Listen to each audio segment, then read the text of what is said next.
Hello friends, आप सबका आपके अपने चैनल कोविन लेक्चर्स में एक बार फिर से स्वागत है। तो कैसे हो आप सब? उम्मीद करता हूं आप सब अच्छे होंगे और आप सबकी पढ़ाई भी अच्छी चल रही होगी।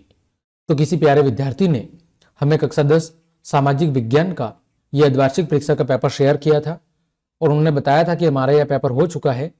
तो मैंने सोचा क्यों ना अपने विद्यार्थियों के साथ भी इस पेपर को शेयर किया जाए, क्योंकि अगर ये कहीं पर पेपर हुआ है तो निश्चित रूप से जितने भी इंपॉर्टेंट क्वेश्चन आंसर है वही पूछे गए होंगे। तो हो सकता है आपके परीक्षा का पेपर का पैटर्न अलग हो, लेकिन इनमें से जो इंपॉर्टेंट प्रश्न आए हैं वो हो सकता है आपके पेपर में भी रिपीट हो जाए।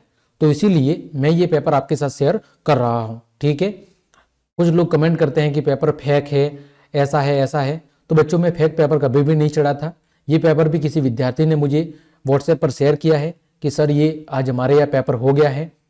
तो हो सकता है ये किसी दूसरी जगह का हो, लेकिन किताब तो वही है और काफ़ी इंपॉर्टेंट प्रश्न भी परीक्षा में पूछे गए हैं। तो निश्चित रूप से जो ये महत्वपूर्ण प्रश्न पूछे गए हैं ये आपकी परीक्षा में भी आ सकते हैं। तो आप इन सभी प्रश्नों को अच्छे से तैयार कर लें, ठीक है। देखें, खंड क के अंदर बहुविकल्पी प्रश्न दिए गए हैं। पहला प्रश्न है, फ्रांस की क्रांति हुई, यानी फ्रांस के अंदर जो क्रांति है वो कब हुई थी? तो आप सब जानते हैं 1789 के अंदर। दूसरा है, नेपोलियन का संबंध किस देश से था? दूसरा प्रश्न क्या है कि नेपोलियन का संबंध किस देश से था? तो आप सब जानते होंगे कि नेपोलियन का जो संबंध है वो किस देश से था? फ्रांस से था।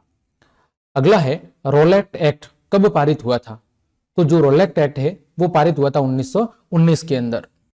अगला प्रश्न है आपका, करो या मरो का नारा किसने दिया था? आप सब जानते होंगे महात्मा गांधी ने दिया था।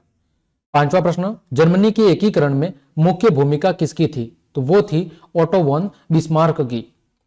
छठा प्रश्न है, महात्मा गांधी अफ्रीका से कब भारत वापस आए थे? तो सन 1915 में।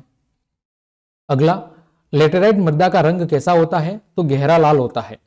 आठवां, पर्वतों पर जो मृदा अपरदन है उसका साधन कौन है? तो पर्वतों के अंदर जब वर्षा होती है, यानी जो जल है उसी जल के कारण क्या होता है? मृदा का अपरदन होता है। नब्बा, देश के किस राज्य में जल की कमी रहती है? तो राजस्थान के अंदर कमी रहती है क्योंकि यहां पर मरुस्थल है। तलाल बांध किस नदी पर है? तो ये चिनाब नदी पर है, जम्मू कश्मीर में, ठीक है।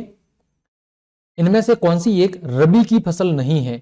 रबी की फसल को क्या कहते हैं? सियालू, जो अभी बोई हुई है। गेहूं, सरसों, जौ, ये तीनों बोई गई है। कपास खरीफ की फसल है। 12वां, यूरोपीय संघ का मुख्यालय कहां पर है? तो ये ब्रुसेल्स के अंदर है और ब्रुसेल्स है वो राजधानी है बेल्जियम की। श्रीलंका में कौन सा धर्म है? तो ज्यादातर बौद्ध धर्म है। 18वां, भारत में कुल कितने संघीय राज्य है? तो 28 है। भारत में सर्वाधिक बोले जाने वाली भाषा कौन सी है? हिंदी। दूसरे नंबर पर अंग्रेजी। भारत की कितने प्रतिशत जनसंख्या गरीबी रेखा से नीचे है? 21.9%, यानी लगभग 22% अभी भी गरीबी रेखा से नीचे जीवन यापन करते हैं। निम्न में से किसे औसत आय भी, एवरेज इनकम भी कहा जाता है?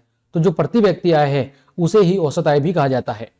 18वां, भारत में जीविका का प्रमुख स्रोत क्या है? आप सब जानते हैं, कृषि। कौन सा क्षेत्रक सबसे अधिक रोजगार देता है? तो जो प्राथमिक क्षेत्रक है वो अभी भी सबसे अधिक रोजगार उत्पन्न करता है।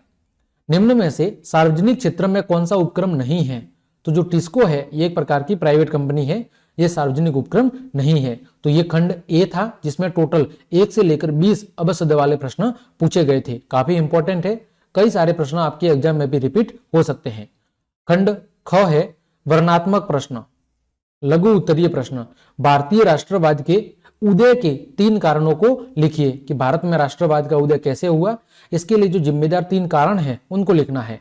अथवा में दिया हुआ है, फ्रांसीसी क्रांति का यूरोप पर क्या प्रभाव पड़ा? दोनों में से आपको एक प्रश्न करना था।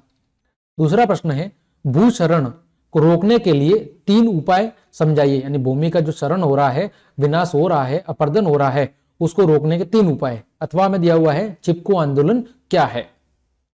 प्रश्न संख्या 3 है, भारत में जाति प्रथा का राजनीति एवं समाज पर क्या प्रभाव पड़ा है? और अथवा में है कि सामाजिक विभाजन से क्या आशय है या आप क्या समझते हैं? चौथा प्रश्न है, मानव विकास में स्वास्थ्य की क्या भूमिका है? और अथवा में है, अर्थव्यवस्था के तर्तीयक क्षेत्रक से आप क्या समझते हैं? फिर है दीर्घ उत्तरीय प्रश्न, भारत छोड़ो आंदोलन पर एक संक्षिप्त निबंध लिखना है। अथवा में दिया हुआ है, 1789 में जो फ्रांस की क्रांति थी उसके होने के कारण क्या थे। दोनों में से कोई एक प्रश्न करना है। प्रश्न संख्या 6 है, वनों से होने वाले लाभों का वर्णन करना है। और अथवा में दिया हुआ है भारतीय मिट्टी के विभिन्न प्रकारों पर एक निबंध लिखना है। ठीक है। फिर 7वां प्रश्न है, संघवाद क्या है और भारत के संघीय ढांचे की 4 विशेषता बतानी है। अथवा में है जातिवाद क्या है और भारतीय लोकतंत्र में जातिवाद की क्या भूमिका है, उसको स्पष्ट करना है। 8वां प्रश्न है, संगठित और असंगठित कार्य क्षेत्र में अंतर बताना है। और अथवा में दिया हुआ है विकसित देशों की किन्हीं 3 विशेषताओं का आपको वर्णन करना है। ठीक है।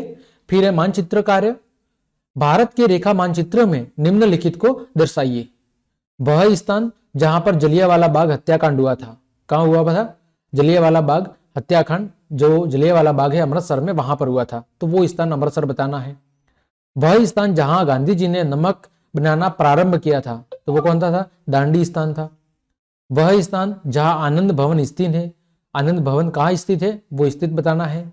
वह स्थान जहां 1927 में कांग्रेस का अधिवेशन हुआ था, उस स्थान को मैप में बताना है। और वह स्थान जहां स्वर्ण मंदिर स्थित है, तो स्वर्ण मंदिर कहाँ स्थित है? अमृतसर में, वो आपको स्थान बताना है। ठीक है। ये कुछ स्थान है आपको मैप के अंदर बताने हैं। फिर भारत के दिए गए मानचित्र में निम्न को दर्शाइए। कृष्णा नदी को ऐसे दर्शाना है, सुंदरवन, जयपुर नगर, नागार्जुन बांध और बिहार की राजधानी जो कि पटना है। ठीक है। जयपुर को, सुंदरवन को, कृष्णा नदी को और नागार्जुन बांध को, इन स्थानों को आपको मैप के अंदर बताना है कि ये चीजें कहां पर है। ठीक है। तो ये था आपका सामाजिक विज्ञान का पेपर जो कई जिलों के अंदर आज हुआ है। तो ये काफी इंपॉर्टेंट प्रश्न है। तो आपसे रिक्वेस्ट है कि एक बार एग्जाम देने से पहले आप इन सभी प्रश्नों को अच्छे से तैयार कर ले। उम्मीद करता हूं कई सारे प्रश्न आपको पेपर में, आपके पेपर में भी देखने को मिलेंगे, क्योंकि ये सारे प्रश्न इंपॉर्टेंट है, क्योंकि परीक्षा में पूछे गए हैं। अतः आपकी परीक्षा में भी ये प्रश्न पूछे जा सकते हैं। उम्मीद करता हूं आपके लिए उपयोगी साबित होंगे। तो यदि आपको मेरी क्लास और मेहनत पसंद आई है तो फिर लाइक, कमेंट, शेयर और सब्सक्राइब जरूर कर दें। आज के लिए इतना ही। जय हिंद, जय भारत।